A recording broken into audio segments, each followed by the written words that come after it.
Hello everyone, welcome back to the channel. Today I want to take you through a remarkable, controversial, and deeply complex story. That of Catherine Perez-Shakdam, a woman tangled in identities, espionage allegations, politics, faith, and reinvention. Her life reads like a thriller, and whether every claim about her is true or not, her journey forces us to question how truths are constructed, how loyalties shift, and how narratives are spun. Catherine Perez-Shakdam was born in France into a secular Jewish family.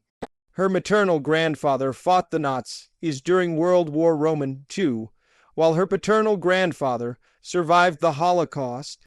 She pursued higher education, earning a bachelor's degree in psychology and then 2 master's degrees, one in finance and the other in communications, from the University of London. During her studies, she married a man from Yemen, converted to Sunni Islam, and later moved toward Shia Islam. Eventually, she would describe herself as an atheist and as reclaiming her Jewish roots. Her life is one of many transformations. Her path into the world of journalism and politics led her to work with many media outlets across the Middle East and beyond: Tasnim, Meir, Press TV, and others. She also consulted for Wikistrat, an Israeli strategic analysis firm, for 7 years. In her work, she focused on Islam, radicalization, Iranian affairs, and Middle Eastern politics. Her access and connections earned her privileges. She traveled into Iran, met with senior officials, conducted interviews with political heavyweights. At one point, she sat down with Ebrahim Raisi before he became president. She also encountered Qasem Soleimani and others in Iran's inner circles. But amid her public role, there are layers of suspicion, accusation, and counterclaims. In Tehran, some alleged she was a Mossad agent, that she infiltrated Iran's governmental elite, hidden under the guise of a Muslim convert, sympathetic journalist, or foreign intellectual. Some went as far as claiming she had slept with high officials to gain influence.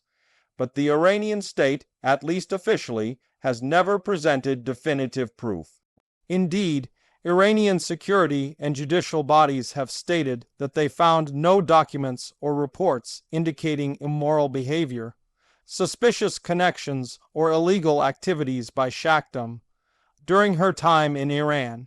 In her own words, she claims that much of her life in Iran was a performance, a role she played for years at great personal cost.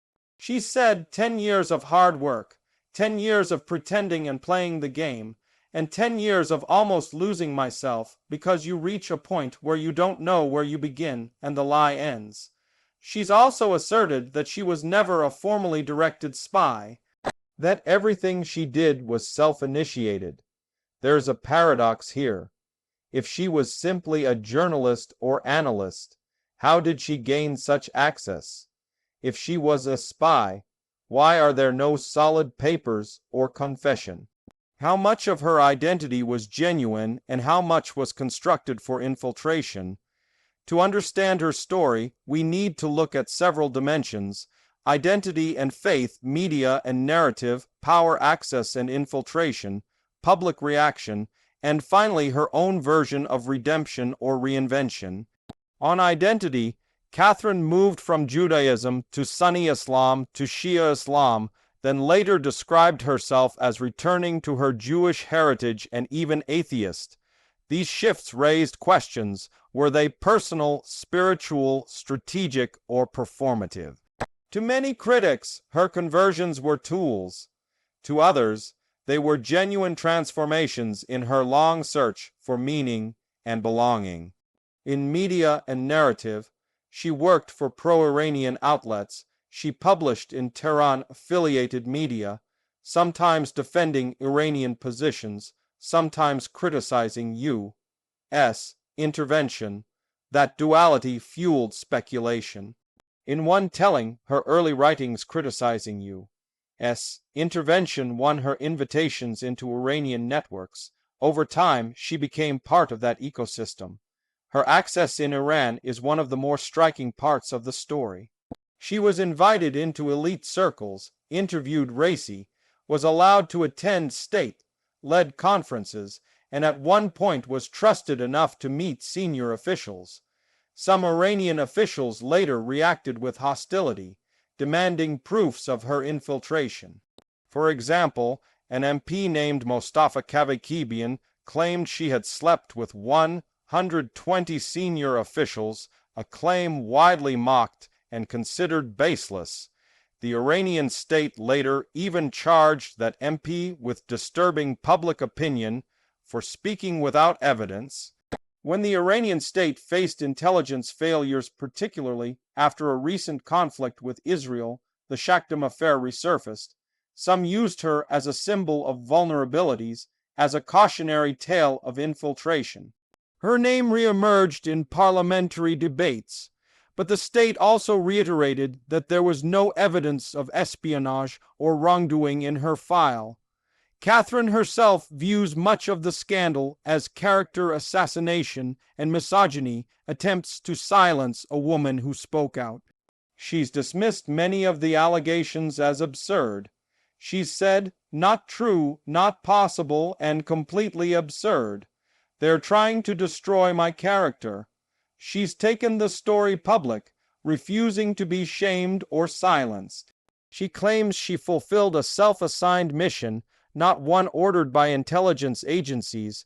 Her journey highlights the blurry boundaries between journalism and espionage, between activism and infiltration. When someone has deep access, strong relationships, ideological positions, and fluid identity, the line between observer and actor can easily blur. It also shows how states weaponize narratives. Accusations of espionage can become political tools, used to suppress dissent, control narratives, and deflect from internal failures. She has become a flashpoint of personality through which many different actors project their fears and aspirations. At the same time, there is tragedy in a life lived under constant scrutiny and ambiguity. If her claim that she lost herself through the layering of roles is true, then the cost of her mission was deeply personal. She speaks of the toll, the emotional contradictions, the shifting allegiances, the isolation, the danger. To maintain a persona over a decade is a kind of performance art, but when that art becomes life, who is the real person? Her reinvention now is also part of the story. She publishes, speaks, criticizes, and frames her own narrative. She does not deny complexity. Her life forces us to ask, who writes the history, who sets the truth? And when someone is accused, how do we untangle fact from fiction? Whatever your take, whether you believe she was a spy or not, the story of Catherine Perez-Shakdam holds value as a case study in power, identity, narrative, and media in the modern geostrategic arena. It shows how in unstable political spaces, individuals with the right mix of talent, access, risk tolerance, and ambiguity can weave through layers that others cannot. So this is more than a spy story. It is a mirror reflecting the ways in which our beliefs, our constructions of truth, our understanding of allegiance, and our assumptions about identity can be turned, contested, and reclaimed.